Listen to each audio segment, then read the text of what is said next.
Hey y'all, it's your girl Nicki Stills. Welcome to Nicki Lives in Vegas. Happy New Year to you guys. Yes, I know you guys don't see me on camera because I have a very, very, very, very special guest that I'm interviewing today. Now, I know some of you guys already follow me and watch some of my content on TikTok already. I was KT Lives in Vegas, now it's Nicki Lives in Vegas. In case you guys check out, there's a different name and stuff, that's what's going on. I also have set up a YouTube channel, Nicki Stills, at Nicki Stills 10. This is where we're going to be broadcasting as well as with my special, very special guest, West Coast. West Coast is definitely in the building, and it's going to be broadcasting on his platform as well. Yes. West Coast. Yes. On YouTube. Yes. Am I missing anything else? No.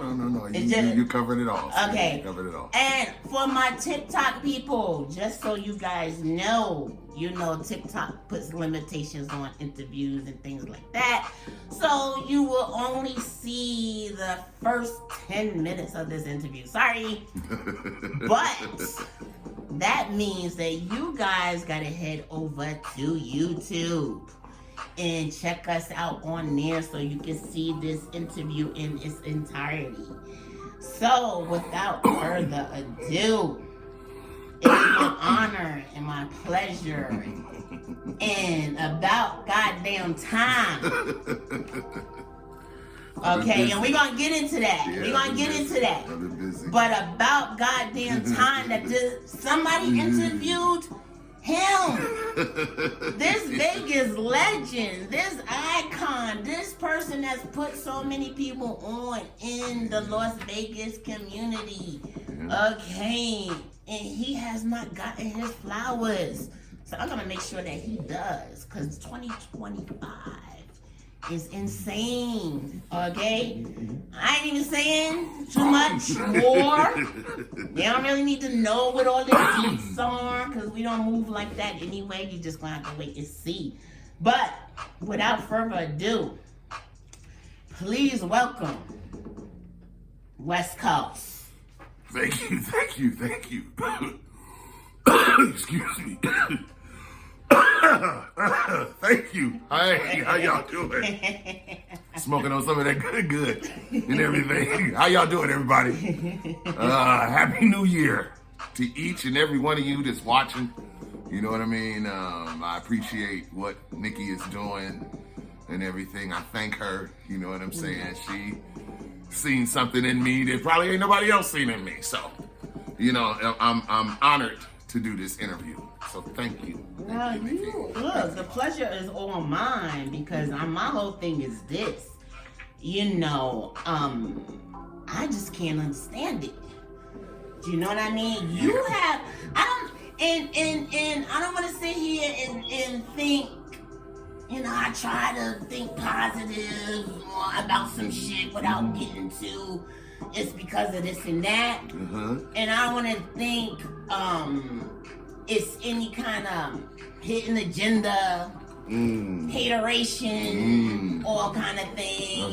Sometimes things is just an oversight for being busy. But how can you oversight somebody for 20 plus years? Yeah. You know what I mean? So then that starts looking a little suspect. So my whole thing is this: why the hell hasn't anybody interviewed you? I just shit.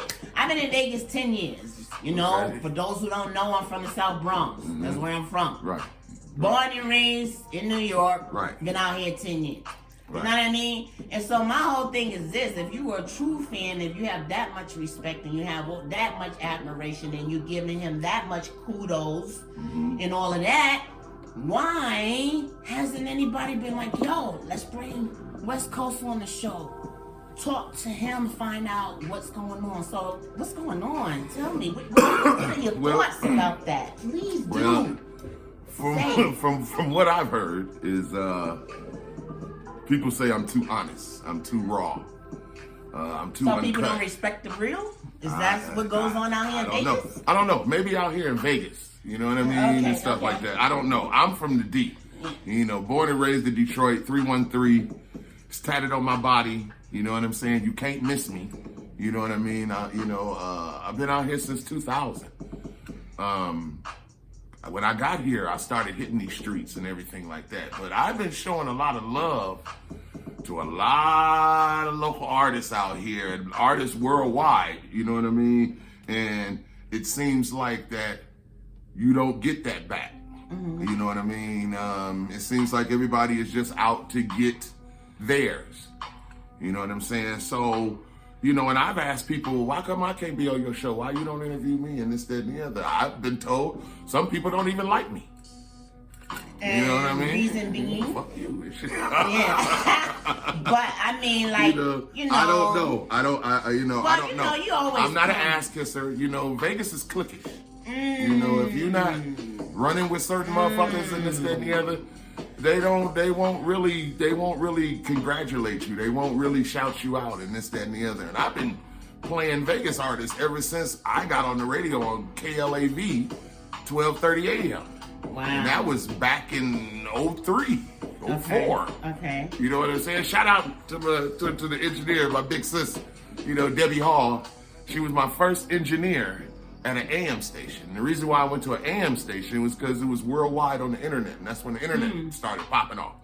So I was worldwide on the internet, so you could hear me anywhere in the world, and that's the way it's been since then. Every site or entity, internet entity that I've been involved with, it's been worldwide. You know what I mean? So we've been, you know, I've touched places like Poland and Russia, Nigeria, Africa. You know what I'm saying? Argentina. You know what I mean? And these people would call in. They couldn't speak English. Right. But they would call in. And that's at the time when I was known as Fat Man. Right. You know, and I was weighing, you know, about almost 600 pounds. Just about 600 pounds and everything. You know what I mean? So yeah, we're gonna get into that part of your transformation as well. But going back to, you're from Detroit. Yeah. Okay. Yeah. And you call yourself West Coast. Now, you know, I gotta speak on that, you know what I mean? Because sometimes people could be very territorial about some things. So when you decided to call yourself West Coast, I know first it was Fat Man West Coast, and then now you're West Coast. Right.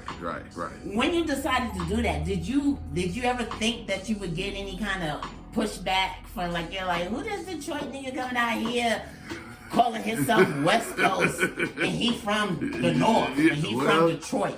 Or on the flip of that is people in Detroit saying, well, damn, okay, so now you just all West Coast, and you know what I mean? Yeah, you still say you repping 313, but now you call yourself West Coast. So I gotta ask you that. You know what I mean? What's your feelings on that? Well, and did you think about it when you? Well, obviously, I mean, I did. I was working. You know, this is how I got the name West Coast. I was working for a promotion company that was online, and every time we would have meetings, you know what I'm saying? For some reason, they couldn't get Fat Man right. Got you. You know what I mean? And stuff like that. You know, you got 30, 40 people on a call. Yeah. You know, and state where you at and who you are. You know, and it was like, you know, I'm Fat Man. And they was like, who? Fat who? Fat? I'm West Coast. Right. Gotcha. I'm on the West Coast. Right. So it came out like fluke. Yeah. Usually people call me Detroit. Gotcha. You know what I mean? So they was like, West Coast. Okay. So, and it stuck. Okay. You know what I mean? So all the other promoters, West Coast, this, that, and the other, and everything like that. So I just took it and ran with it. Got you. You know what I mean? Got you. And in this business, you do have to reincarnate yourself. You do have to recreate yourself, your drive, you know what I'm saying, your input in this world. Sometimes you have to recreate yourself. You know what I'm saying? Especially, you know, when you've been off the scene for a minute. You know, I was off the scene, you know what I mean, and stuff like that there. Right. For health reasons. Okay. But you know, I'm back now, and so I tell people I'm a East Coast nigga with a West Coast mentality. Gotcha. Okay, East Coast, Yeah. we would grind for a certain time. Right. West Coast taught me how to grind 24 hours. Gotcha. You know what I mean? Mm-hmm. East Coast, everything closed up at 2 a.m. Mm-hmm. West Coast, everything is open. Mm-hmm. Sometimes you don't go out until 2 a.m. out here. Mm-hmm. You know what I mean? So yeah, you mean more like Vegas, because Cali closed early. Yeah. Here in Vegas. Yeah, Vegas. It's 24 hours. Yeah. You know what I mean? And things like that. So it gave me the opportunity to get in these clubs and get with these club owners and promoters and talent managers and stuff for these hotels and everything, and pitch my shit of what I'm doing. Yeah. You know what I mean? So, yeah, people look at it, you know, but, you know, I stand my ground. They ain't gonna ask too many questions. Well, I mean, shit, you've been in the game long enough, ain't nobody stepped to you. Yeah, no, you so, know what I mean? So it is what it is, you know? Yeah.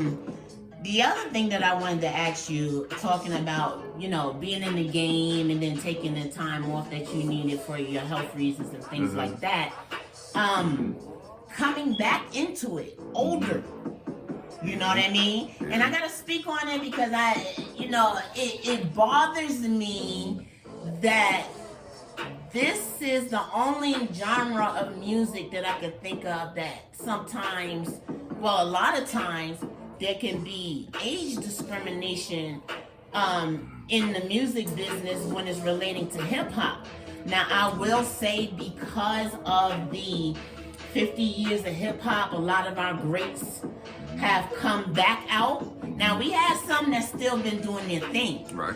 But you're seeing more of our greats back out here. Yeah. And I think because of that celebration, it created appreciation for these OGs, and so they're getting booked to do tours and appearances and collabs and things like that, which I'm so happy to see because I'm a true music fan, as you know, and one of the things that I would say is that you don't age out of rock and roll. Right. You don't age out of pop. Right. You don't age out of freaking country music. You don't age, you know what I'm saying? You see these artists, they still booking shit 70, 80 year old. Look at Mick Jagger. Right. Look at all of these people. Right. So I feel that in hip hop, you know, it's this like this 20s, 30s thing. And when you're 40s, it's like, Right. Then when you start getting past 40, it's like, oh, you know, sometimes people want to try to treat it like you're obsolete. My whole thing is good music is good music. Period. The people that's part of your generation still appreciates the OGs from their generation. Right. They can still sell out, you know, arenas. They can still sell out concerts and things like that. Actually, there'll be more appreciation for that shit because people get tired of seeing the same thing.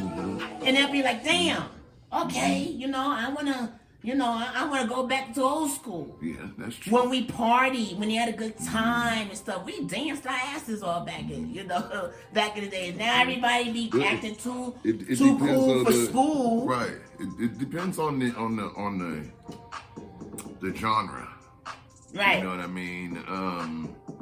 Don't get me wrong. Yeah, I've been doing this ever since the 90s. Right. You know what I'm saying? On an underground level, you know, never made it to a major level, but I've rubbed the elbows and stepped on stages with major artists. You know what I'm saying? Doing my hosting and things like that. You know what I'm saying? I was blessed with a voice. Right. You know what I mean? And I use it to my advantage, to the best of my ability.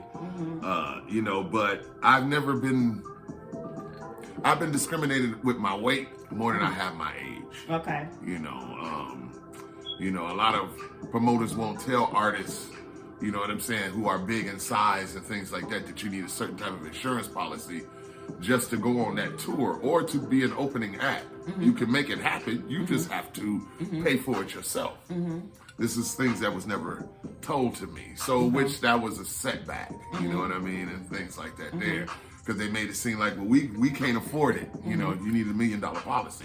But I've never been discriminated against my age. It just, I just feel, and this is just me overthinking shit. Right. You know what I'm saying? Because I'm a Sagittarius, I overthink. Right. And everything. You know what I mean? But I think that people don't gravitate to my music. I wouldn't say it was the age because none of them know how old I am. Right. You know, when I first started out in music, I was doing what I called BBW music. Which was for big, beautiful women. Right. You know what I'm saying? That was my fan base. That was my followers and this, that, and the other. Big shout out to all the big girls out there. You know what I'm saying? Y'all know Fat Man got love for y'all still. You know what I mean? And we're going to have some more BBW music coming. You know what I'm saying? But that's myself. Okay. You know, wondering, maybe it's my age, maybe it's this. Yeah. You know, maybe I'm not getting enough listeners, maybe I'm not getting enough views, because, you know, these days in the music industry, things are on streaming, views, listeners, followers. Let's be clear with that. There's a lot of people paying for them, too. That's true. Okay? That's so true. Sometimes you can't really tell the organic from the purchase. Bots. Yeah, from the bots. You know what I'm saying? But, so I don't really pay attention to that. You know, I just know that, you know, sometimes people who are OGs will feel like, okay, well, they'll choose, you know, I don't know, a Roddy Rich or somebody of a certain age group. Right. You know, first before they would book the OGs. And I'm just saying that, you know, these record labels and things like that, yeah, you still got OGs out here that you could sign that's on their shit. Right. That's all I'm saying. Right. Anyway, I'm moving on from that. Okay, so what would people be surprised to know about you? Would be surprised to know about me.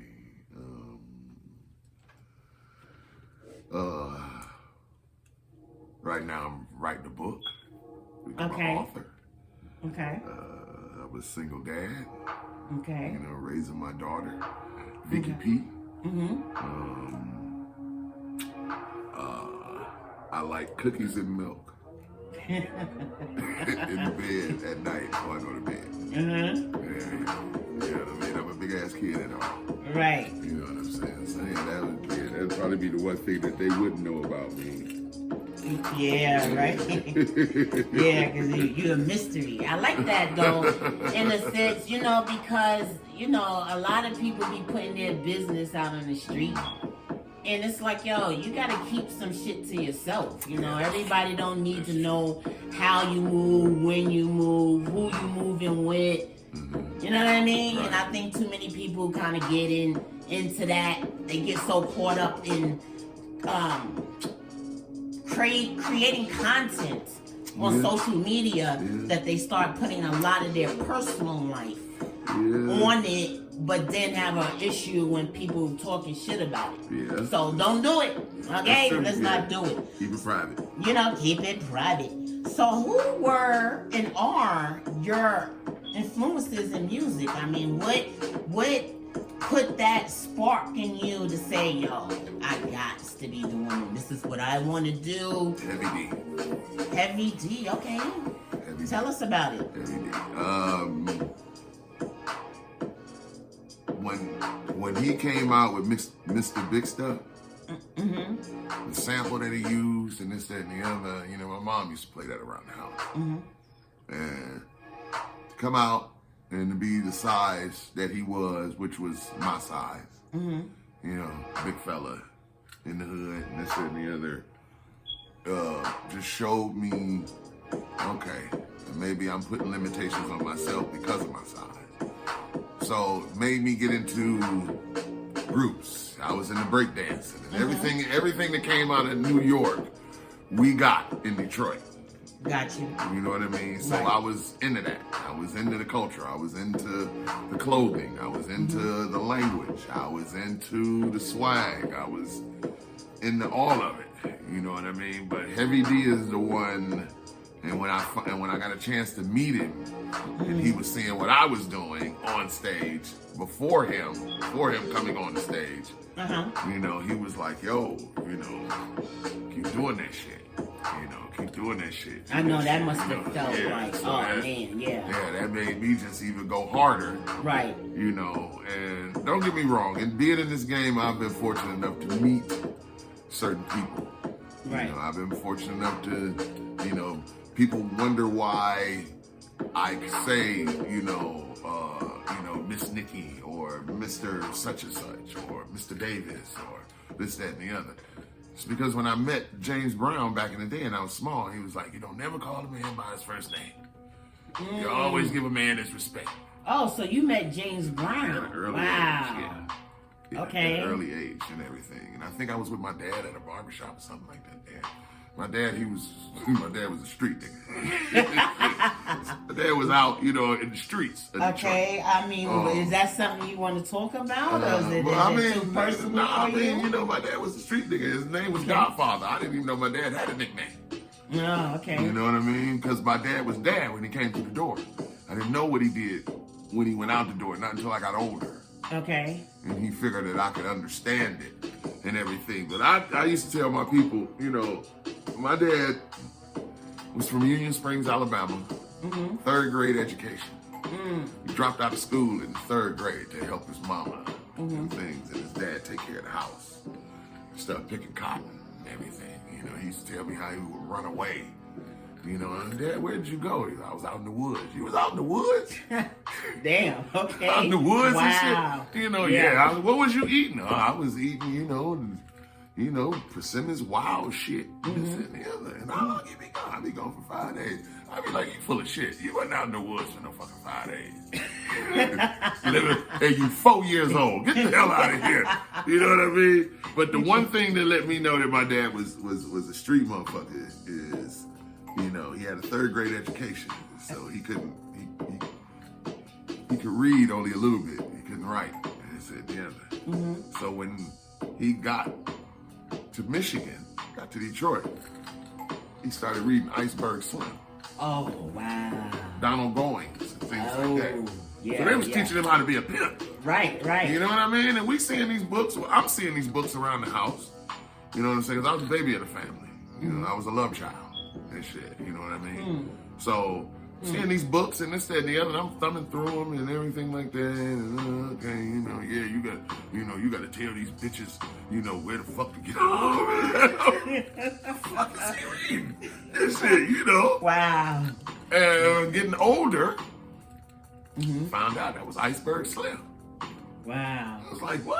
Yeah, okay, so from how to dress, how to approach, what to say, how to act, how to react, what to do after you get the bitch.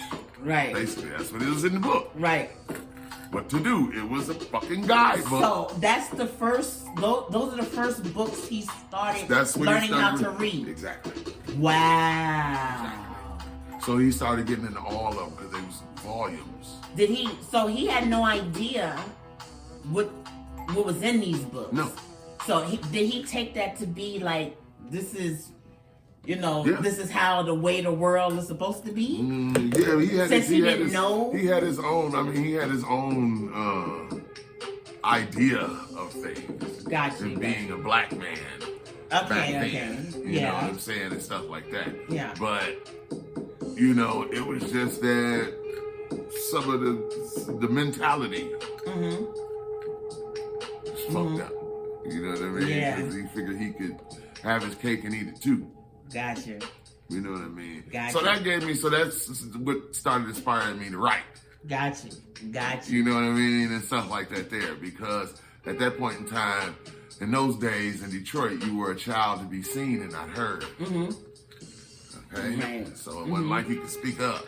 Right. Not like these little motherfuckers is today and shit. It's saying any old motherfucking thing. This, that, and the other. No, it wasn't like that back then. Right. You would get a fist in your mouth, or a shoe thrown at you, or a phone, or a skillet.